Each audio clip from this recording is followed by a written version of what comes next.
இயேசு கிறிஸ்துவின் நாமத்தினாலே இந்த மாலை நேரத்திலே உங்களை அன்போடு விட வாழ்த்துகிறேன். வேதத்தின் வெளிச்சம் என்ற நிகழ்விலே அழைப்பை குறித்து நாம் தியானித்துக் கொண்டே இருக்கிறோம்.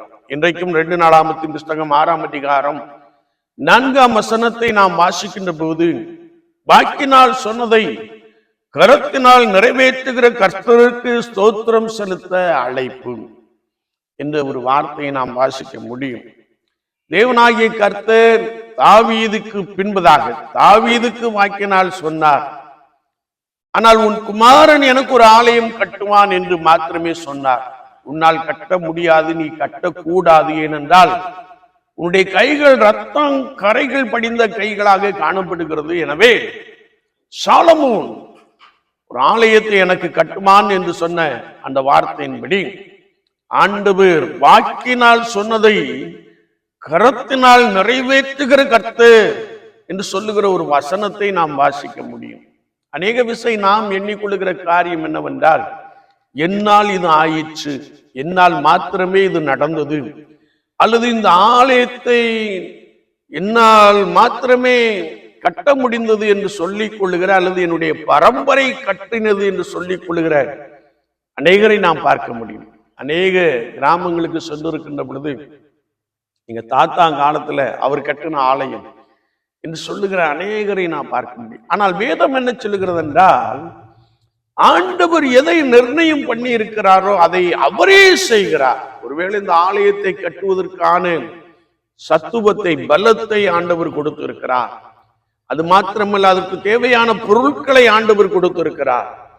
எனவே நாம் சொல்ல வேண்டிய வார்த்தை என்னவென்றால், எல்லாம் கர்த்தராலே ஆயிற்று என்று சொல்ல நாம் பழகிக்கொள்ள வேண்டும் என்பதை குறித்து வசனம் மிக ஆழமாக கற்றுக் கொடுக்கிறது. நான் இதை செய்தேன், நான் அதை செய்தேன் என்று சொல்வதற்கு பதிலாக எல்லாம் கர்த்தராலே ஆயிற்று, எல்லாம் கர்த்தராலே கைகூடி வரப்பண்ணப்பட்டது, இந்த ஆலயத்தை கட்டுவதற்கு கர்த்தர் எங்களுக்கு பலன் கொடுத்தார், கர்த்தர் எங்களுக்கு சத்துவத்தை கொடுத்தார். ஆண்டவரை முன்னிறுத்துகின்ற அந்த வார்த்தை நம்முடைய வாயிலிருந்து, நம்முடைய இருதயத்திலிருந்து புறப்பட வேண்டும் என்பதை குறித்து வசனம் மிக தெளிவாக கற்றுக் கொடுக்கிறது. அதோடு கூட ஒவ்வொரு செயல்பாடுகளையும் நாம் நினைத்து கர்த்தருக்கு ஸ்தோத்திரம் செலுத்த ஆண்டவர் அழைத்திருக்கிறார். சில கிராமத்தை நாம் பார்க்கிறோம், திரவியபுரம் கிராமத்தை நாம் பார்க்கின்ற பொழுது ஒரு மகிமையான ஆலயம், ஒரு மகிமையான ஆலயம். இந்த ஆலயத்தை கர்த்தரே எங்களுக்கு கட்டி கொடுத்தார்.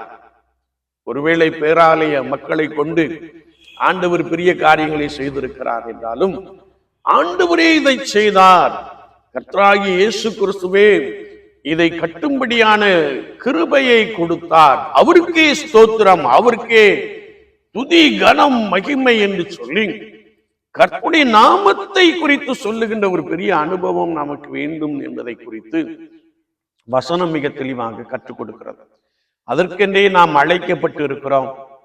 அந்த அழைப்பிலே நாம் ஆண்டவருடைய நாமத்தை உயர்த்த நாம் உறுதிப்பட்டவர்களாக காணப்படுவோம். கர்த்தர் உங்களோடு கூட இன்னும் உங்களுக்காக பெரிய காரியங்களை செய்வாராக. ஆமென், ஆமென்.